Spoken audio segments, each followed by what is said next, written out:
Alors, dans cette série de vidéos que nous allons voir, nous allons parler ensemble de la technique de désobstruction des voies respiratoires qu'on appelait anciennement la manœuvre de Heimlich.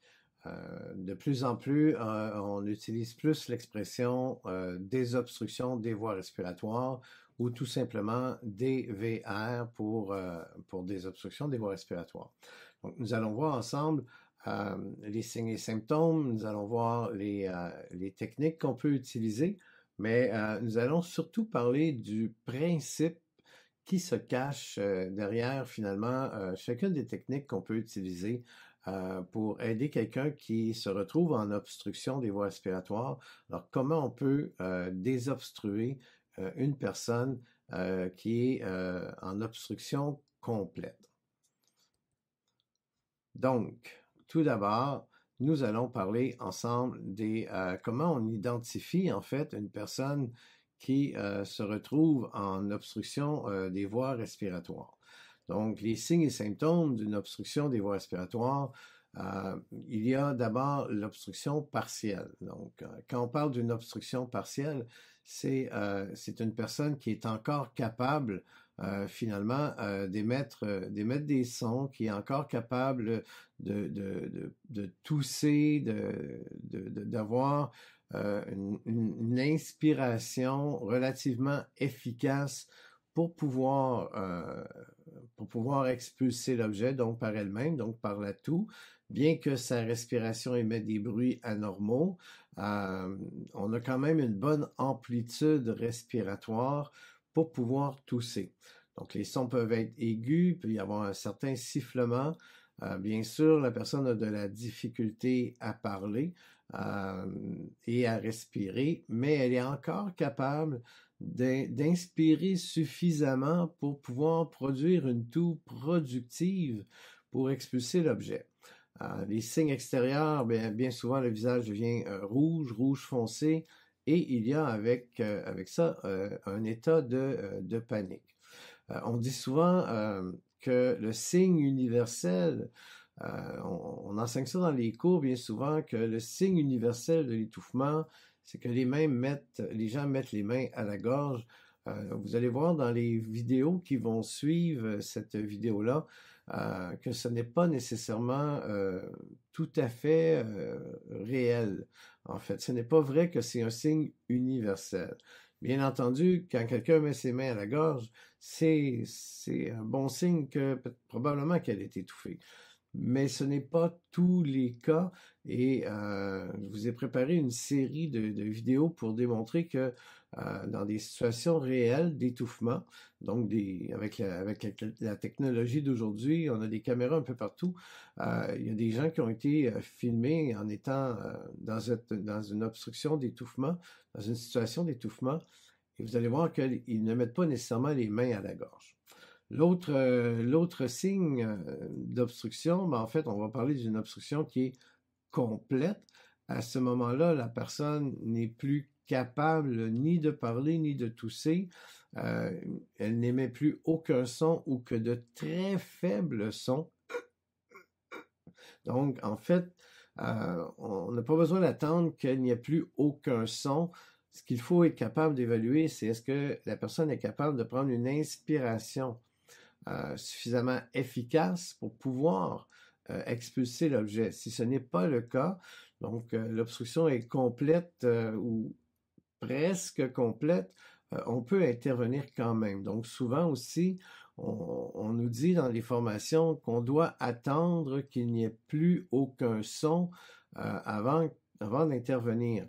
Bien entendu, si la personne est capable de tousser, on la laisse tousser. Mais s'il y a des légers sons qui démontrent que son inspiration n'est pas suffisante, on va devoir quand même intervenir. Donc, c'est faux de penser qu'il faut attendre qu'il n'y ait plus aucun son. Parce qu'il arrive parfois où les gens vont faire un effort tellement intense pour inspirer que ça va quand même provoquer peut-être une petite entrée d'air si on n'est pas en obstruction complète à 100%, mais qu'on l'est à 98%. mais cette inspiration-là n'est pas suffisante. On peut intervenir quand même et considérer que c'est une obstruction complète. Donc, en tant qu'intervenant en soins infirmiers, en tant qu'intervenant dans le domaine de la santé, on devrait être capable de faire la distinction finalement entre une personne qui a une respiration, une inspiration qui lui permet d'inspirer suffisamment d'air pour pouvoir tousser et expulser, et une personne qui n'est pas du tout capable d'inspirer de l'air, donc incapacité totale d'inspirer, ou tout simplement capacité d'inspirer, mais très, très, très, très infructueuse. Donc, il peut y avoir parfois des sons très aigus, un petit sifflement, mais on est quand même en obstruction complète. Donc, je voulais d'abord, dès le départ, faire cette nuance-là. Les gens ne mettent pas toujours les mains à la gorge. C'est pas vrai qu'ils sont comme dans les vidéos souvent où on montre quelqu'un qui est étouffé, debout, les jambes écartées, les mains ici. Non, il y a énormément de panique. Et on nous dit qu'il faut attendre qu'il n'y ait plus aucun son. En fait, comme intervenant dans le réseau de la santé, on devrait être capable de voir si on a une inspiration qui permet de pouvoir tousser ou pas du tout. Donc, première nuance à faire avec l'obstruction des voies respiratoires et les signes et symptômes. Pour expliquer un petit peu, en fait, comment ça fonctionne lorsqu'une une personne avale de la nourriture, bien, nous avons la langue, nous avons la trachée, nous avons l'œsophage et nous avons une structure cartilagineuse qui est juste derrière la langue qu'on appelle l'épiglotte. Ce qui fait que la personne, finalement, que la nourriture, lorsque la personne avale, se retrouve dans l'œsophage, c'est que lorsque la langue pousse la nourriture vers l'arrière, elle va en même temps pousser l'épiglotte qui va se fermer et la nourriture va être dirigée vers l'œsophage. C'est le phénomène naturel, finalement, de déglutition. Si j'inspire en même temps que j'ai de la nourriture dans la bouche, alors en inspirant, mon épiglotte va rester ouvert, va rester ouverte, et la nourriture va être aspirée vers l'ouverture de la trachée. Elle va suivre le mouvement de l'air. Si ce sont des petites particules de gouttelettes ou des petits morceaux de nourriture, le réflexe premier va être la toux. La toux est un réflexe naturel pour déloger des objets qui se sont retrouvés dans la trachée. Si l'objet est trop gros, la personne ne sera pas capable de tousser ni d'inspirer. Donc, on va partir la vidéo. Donc, le phénomène normal, l'épiglotte se ferme, la nourriture descend dans l'œsophage. Par contre, et l'épiglotte, en fait, c'est une petite structure cartilagineuse qui est reliée finalement par de la musculature à la langue et qui se ferme pour empêcher l'entrée de nourriture dans la trachée. Mais si j'inspire en même temps que j'ai des particules de nourriture, bien, ces particules-là se retrouvent dans la trachée et le phénomène de la toux, on va le voir ici, hein, donc la toux permet l'expulsion des objets, des plus petits objets, l'expulsion des gouttelettes également de liquide qui se sont logées dans les voies respiratoires. Donc, une personne qui tousse, c'est un phénomène naturel. On laisse la personne tousser. Le but de la toux est justement de dégager des particules autres que de l'air, finalement, qui se sont retrouvées dans les voies respiratoires. Lorsque la personne n'est plus du tout capable d'inspirer et de tousser, c'est parce que l'objet est plus gros. Donc, on se retrouve ici avec une inspiration qui a aspiré vers l'ouverture des voies respiratoires, donc juste derrière l'épiglotte, à l'entrée, un objet, donc une bouchée de nourriture qui vient bloquer le trou au complet. Et là, le réflexe que les gens vont avoir à ce moment-là n'est plus de tousser, mais bien d'inspirer. Parce que pour pouvoir tousser, il faut inspirer une certaine quantité d'air afin d'avoir un volume d'air suffisant dans les poumons pour pouvoir provoquer cette toux qui va finalement pousser l'air vers l'extérieur et entraîner avec elle, la sortie d'air va entraîner les particules de nourriture ou de liquide qui se sont trouvées là. Mais quand quand la nourriture est plus grosse que le trou, hein, donc plus grosse que l'ouverture de la trachée, la nourriture se retrouve coincée et par l'inspiration, la personne elle-même, en inspirant, elle maintient en place bien souvent cet objet qui empêche l'air d'entrer. Donc, c'est une sorte de cercle vicieux. Plus la personne inspire, bien, plus l'objet reste en place et moins elle est capable de pouvoir l'expulser.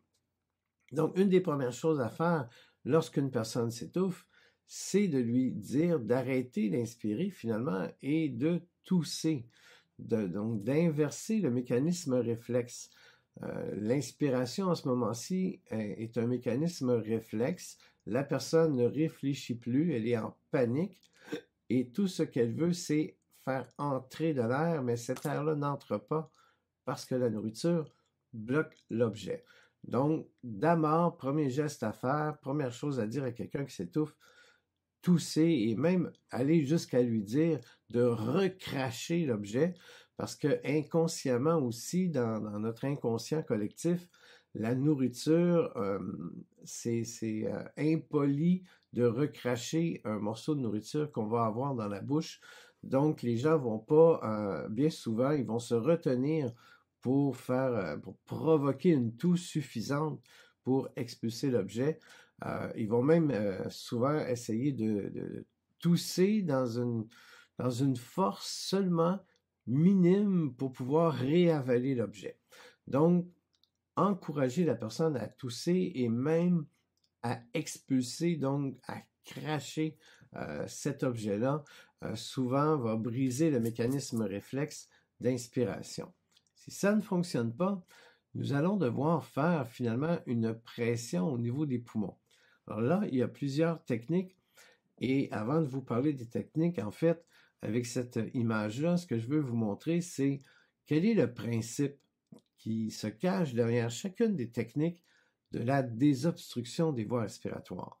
Le principe, il est le suivant, c'est que si on fait sortir l'air qu'il y a dans les poumons en exerçant une pression quelconque, l'air va se diriger vers la trachée et expulser l'objet, comme on le voit ici dans la vidéo. Donc, en comprimant les poumons d'une façon ou d'une autre, on fait sortir l'air et on expulse l'objet. Ça, c'est le principe de base derrière toute technique de désobstruction des voies respiratoires.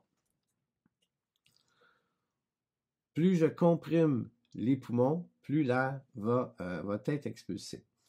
Donc, bien entendu, lorsqu'une personne est étouffée, on peut valider assez rapidement. Vous êtes étouffé, je sais quoi faire, je vais vous aider. Faut être conscient que lorsque l'air n'entre plus, la personne ne va pas rester dans cet état-là consciente pendant 30 minutes. C'est une question de quelques minutes avant que la personne s'effondre. Donc, on doit rapidement, finalement, localiser le nombril, juste au-dessus du nombril avec le poing fermé. Et là encore, là, il y a plusieurs approches.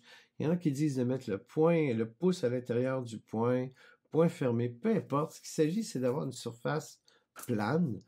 On va s'installer derrière la personne, juste au-dessus de son nombril, et on va tout simplement exercer des poussées vers l'intérieur et vers le haut. Les poussées vers l'intérieur et vers le haut va provoquer cette compression d'air au niveau des poumons. L'air va sortir par la trachée et expulser l'objet. Donc, c'est la poussée abdominale qu'on appelle dans les techniques de désobstruction des voies respiratoires. Maintenant, si on regarde un peu ce qui se produit par cette image vidéo, bien, on voit qu'en poussant vers l'intérieur et vers le haut, on provoque une compression au niveau des poumons et cette compression-là pousse l'air et déloge l'objet qui se retrouvait coincé à l'ouverture des voies respiratoires. Maintenant, il y a d'autres approches, il y a d'autres techniques. Lorsque je n'ai pas accès à l'abdomen, pour toutes sortes de raisons, la personne peut être en fauteuil roulant avec une table qui est bien souvent coincée par des petites clampes hein, qui va se coincer là, dans des trous. Donc, ce ne sera pas nécessairement évident d'enlever la table de façon rapidement. La personne peut être obèse, enceinte. Je pourrais ne pas être capable de faire le tour de son abdomen. Je suis petit, j'ai des petits bras. Donc, il y a plusieurs raisons pour lesquelles on pourrait faire une poussée thoracique. Bien entendu, ce qu'on enseigne, c'est chez la femme enceinte et chez les personnes obèses, que ce soit un enfant ou un adulte. L'idée, c'est que si je ne peux pas aller au niveau du nombril pour pouvoir faire une poussée vers l'intérieur et vers le haut, quelle que soit la raison, on comprend que chez la femme enceinte, c'est que le bébé va m'empêcher d'aller sous les poumons. La personne obèse également, donc la quantité de gras abdominal va m'empêcher de pouvoir faire une poussée vers l'intérieur. Nous allons exercer des compressions thoraciques. Donc, si on reprend un peu la même image, en s'installant derrière la personne, avec le poing fermé et avec mon autre main, si je viens comprimer son sternum, donc je comprime sa cage thoracique contre moi, en faisant une bonne compression. Donc, ce ne sont pas des coups, hein, c'est vraiment l'idée, c'est de comprimer la cage thoracique. Et cette compression-là va exercer une compression au niveau des poumons et l'air va être expulsé vers le haut, tout comme pour la poussée abdominale, et l'objet va être expulsé. La technique des tapes dans le dos est une technique qui a longtemps été enseignée. En fait, au départ, dans les années 60, la manœuvre qu'on appelait la manœuvre de Heimlich, donc qui était un médecin, Heimlich était un médecin qui a développé cette technique. Sa première approche était de donner 5 tapes dans le dos et 5 poussées abdominales, 5 tapes dans le dos, 5 poussées abdominales ou compression thoracique selon le cas. Vers le milieu des années 80, au Québec, on a cessé d'enseigner cette manœuvre. Ce qui est important de savoir, c'est que, en fait, partout dans le monde, on a toujours continué à enseigner les techniques de tape dans le dos. Alors, pour quelle raison on a cessé de l'enseigner ici dans les années 80? Probablement pour n'enseigner qu'une seule ou deux techniques, poussée abdominale ou compression thoracique. Mais on a vu apparaître finalement plein de discours alentour de la tape dans le dos, disant que ça peut faire descendre l'objet plus profondément dans la trachée. Et si vous me permettez de revenir à cette image, celle-ci, je reviens un peu en arrière. Donc, si je reviens à cette image-là, si la personne est étouffée, bien, on comprend que l'objet est plus gros que la trachée. Et une trachée, la grosseur d'une trachée, c'est à peu près la grosseur de 25 sous. Donc, si l'objet est plus gros, si la personne est complètement bloquée, c'est que l'objet est minimalement, il a la même grosseur que l'ouverture ou il est plus gros. Donc, c'est impossible pour cet objet-là de descendre plus profondément dans la trachée, d'autant plus que les voies respiratoires sont des voies qui s'en vont en allant de plus en plus petits. Donc, la tape dans le dos, pour une personne qui est obstruée complètement, on ne parle pas ici d'une personne qui est obstruée partiellement, ce n'est pas la même histoire. Si la personne est obstruée partiellement, bien entendu, les tapes dans le dos peuvent provoquer une vibration et faire descendre les objets plus profondément.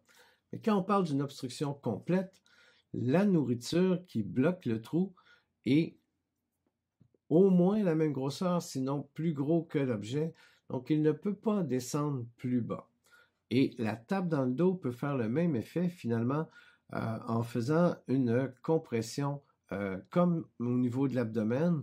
On fait une compression au niveau des poumons, comme au niveau de la compression thoracique. On fait également une compression au niveau des poumons.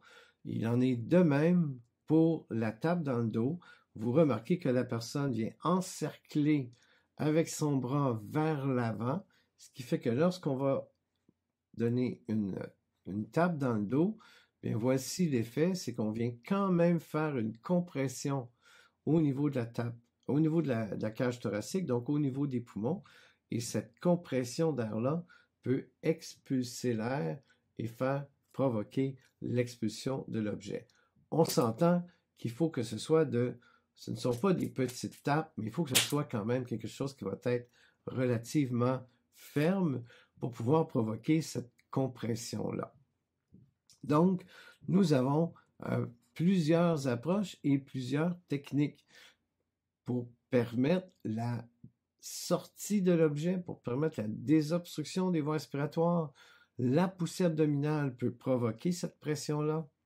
Les compressions thoraciques également, et aussi les tapes dans le dos. Et pour quelle raison je vous mentionne ça?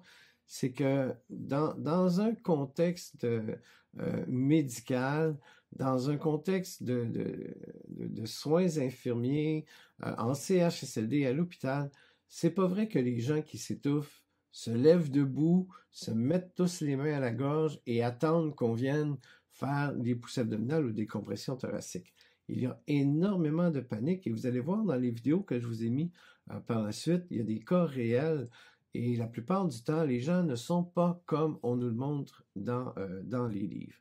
Donc, chacune de ces méthodes-là, chacune de ces approches peuvent finalement, d'une façon ou d'une autre, donc soit par en dessous, soit par en avant ou soit par derrière, finalement, venir faire une compression au niveau de la cage thoracique et cette compression-là fait sortir l'air et expulser l'objet.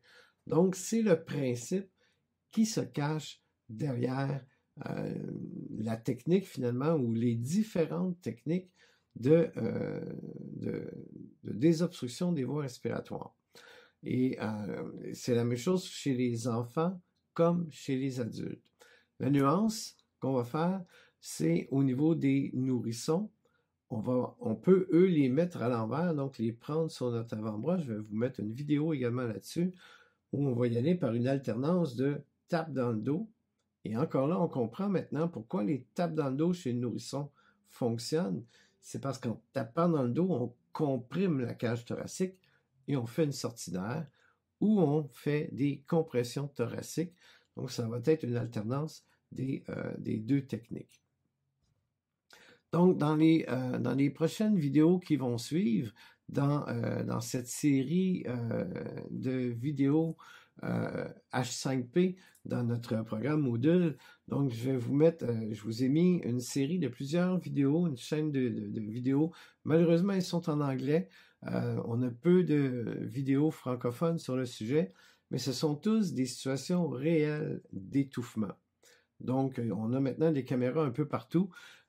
Et donc, c'est des situations qui ont été filmées avec des gens qui se sont réellement étouffés et qui ont été désobstrués. Et vous allez le voir par des gens qui ne sont pas nécessairement du personnel médical. C'est des gens qui sont des travailleurs dans des restaurants, d'autres clients qui sont intervenus. Et ils ont fait plusieurs manœuvres. Certains ont fait des poussées abdominales, certains ont fait des tapes dans le dos. Vous allez voir, on est loin de la précision théorique qu'on vous enseigne généralement dans les cours de secourisme où on vous dit approchez la personne, demandez-lui si elle est étouffée, est-ce qu'elle est capable de parler. n'est pas capable de parler, on lui dit qu'on sait quoi faire, qu'on s'installe derrière. Toute cette procédure-là qui est théorique, qui n'est pas fausse en soi, mais prend énormément de temps. Or que finalement, le principe, il est tout simple.